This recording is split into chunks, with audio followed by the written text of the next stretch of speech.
When the European first came here, Columbus, we could drink out of any river. If the Europeans had lived the Indian way when they came, we'd still be drinking out of water because the water is sacred. The air is sacred.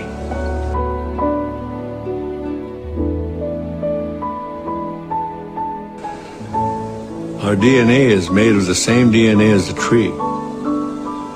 The tree breathes what we exhale. When the tree exhales, we need what the tree exhales. So we have a common destiny with the tree.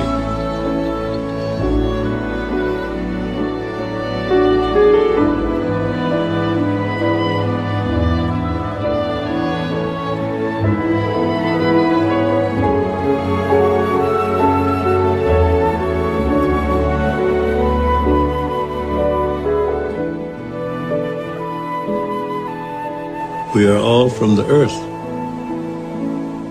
And when the earth, the water, the atmosphere is corrupted, then it will create its own reaction. Mother is reacting.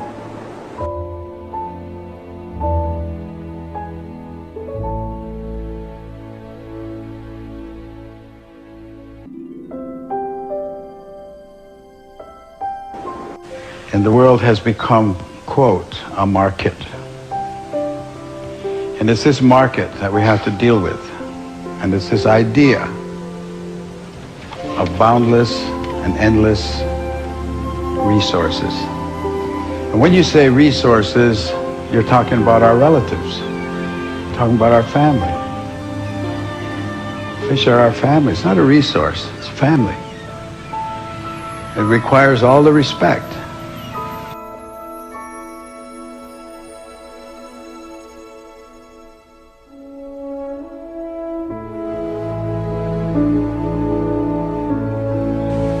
The structure of the world itself is such.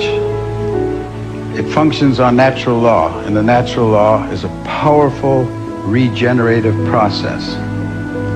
There's a process of regeneration that continues and grows and is endless. It's absolutely endless if everyone agrees to the law and follows the law. But if you challenge the law, and you think you're going to change the law, then you're bound to failure. And in that failure will be a lot of pain, because the natural law has no mercy. It is only the law. The earth is all-powerful. It wasn't made here for human beings. He said we're part of it. But we don't have to be here because the earth has its own process. And if it becomes to the point where you destroy yourself as human beings and you destroy life and finally leave this earth, the earth's not going to disappear. There's not going to be an end of the world. That's really a very interesting concept to us. No, the world won't end. People's life on it will. So it's not the end of the world you're talking about, it's the end of us. And the world, no matter what damage you think you've done to it, will regenerate, will re-green, will redo everything that was here at one time, except there won't be any people. Because it's got all the time in the world.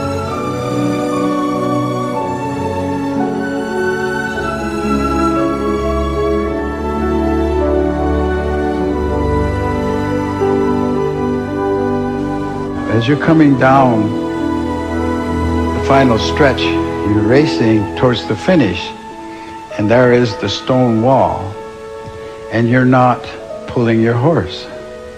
You're not stopping. You're in fact accelerating. That's the way I see the use of what you call resources. You're using them faster than they're reproducing.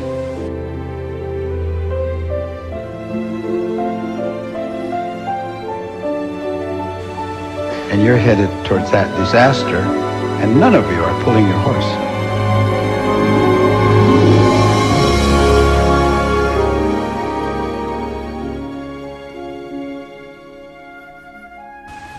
And every day that you don't do what's right is a day that you've lost an option. And you're losing your options every day. No tree grows by itself. A tree is a community. Certain trees, certain plants will gather around certain trees, and certain medicines will gather around those certain plants. So that if you kill all the trees, if you cut all the trees, and you're destroying the community, you're not just destroying a tree, you're destroying a whole community that surrounds it and thrives on it, and that may be very important medicine for people or for animals. So you've lost the community, and if you clear cut, which is what's happening in America and Canada a great deal these days, and I guess around the world, then you are really a very destructive force. And simply replanting trees is not replanting community. You lost a lot in the process. If you don't understand that, you will. And that understanding comes in a very difficult manner. That of the 100 dominant economic units in the world today, 100 largest economic units, and that's the word they used, was units. 49 are countries and 51 are corporations. Now, you digest that for a second. What does that mean? It means that corporations are the driving force of decision-making today. And corporations are not concerned with human rights. They're not concerned with human life. They're not even concerned with a proper wage for the people that are working for them. So what kind of decisions are going to be made on our behalf by this economic power, these corporate states, I call them? Oh, there's going to be hell to pay, as they say, for some of the things that are going on now. So I think that people have to become aware and become awake, and not, and power is always in the people's hands, authority. They need to come of one mind, and they need to challenge the values that are being shoved at them today, because this has become a consumer society. It's driven by economics. It's not driven by common sense. You know, it's not good sense to follow somebody just because. Why? You can't give me an answer why you follow him, but if he were going to do something like jumping off a cliff, would you follow him? Would you do that? Use your sense. Use your common sense. Everybody should be their own leader.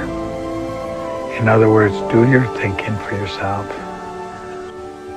And we look about, for allies, we look about for friends, we look about for people who will understand and agree with those mandates of peace. That we are now placing in your hands all life. And it is your responsibility and it is your duty to look after all life.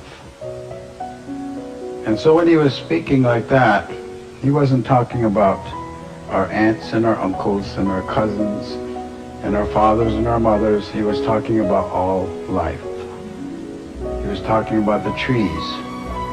He was talking about the fish, animals, everything that grows, everything with life. Because it is a family.